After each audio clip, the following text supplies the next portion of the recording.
Tes oreilles entendront derrière toi cette parole. Voici le chemin, marchez-y. Quand vous irez à droite ou quand vous irez à gauche. Ésaïe 30, 21. L'être humain croit toujours qu'il agit bien, mais le Seigneur juge le cœur. Proverbe 16, 2. Comment saurions-nous le chemin? Jésus lui dit, moi je suis le chemin, la vérité et la vie. Nul ne vit en père que par moi. Jean 14, 5, 6. L'amour de Dieu est sans limite, sans fin pour l'humanité, éternelle.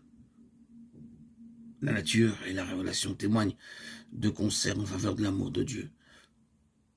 Notre Père Céleste est l'auteur de la vie, de la sagesse et de la joie. Contempler les merveilles de la nature, constater leur parfaite adaptation aux besoins et au bien-être non seulement de l'homme, mais aussi de tout être vivant. Le soleil et la pluie qui égayent et rafraîchissent la terre, les montagnes, les mers, les plaines, tout nous parle de l'amour du Créateur.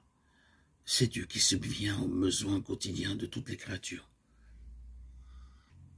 Ces belles paroles du psalmiste rendent hommage à sa touchante sollicitude. Les yeux de tous espèrent en toi, et tu leur donnes la nourriture en son temps.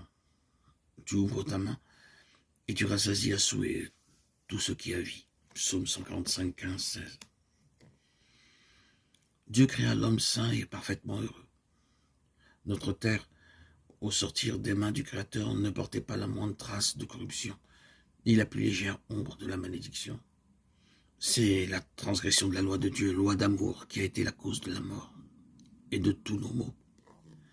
Néanmoins, l'amour divin se manifeste au sein même de la souffrance. Il est écrit qu'à cause de l'homme, le sol fut maudit, Genèse 3, 17. Mais les épines, les chardons, les difficultés, les épreuves qui assombrissent notre pèlerinage terrestre nous ont été départis pour notre bien. Dieu les fait entrer dans le plan d'éducation qu'il a conçu pour nous révéler, pour nous relever de l'état de dégradation et de ruine dans lequel le péché nous a plongés. D'ailleurs, tout n'est pas tristesse et souffrance en ce monde. La nature elle-même nous offre des messages d'espérance et de consolation. On voit des fleurs s'épanouir sur les chardons et des roses éclore sur les épines. Dieu est amour. Cette parole se lit sur chaque bouton de fleurs et sur chaque brin d'herbe. Les oiseaux qui égayent les airs de leurs chants joyeux. Les fleurs aux nuances délicates et variées qui embaument l'atmosphère de leur doux parfum. Les arbres élancés et les forêts aux riches feuillages, tout nous parle de la tendre et paternelle sollicitude de notre Dieu et de son désir de faire le bonheur de ses enfants.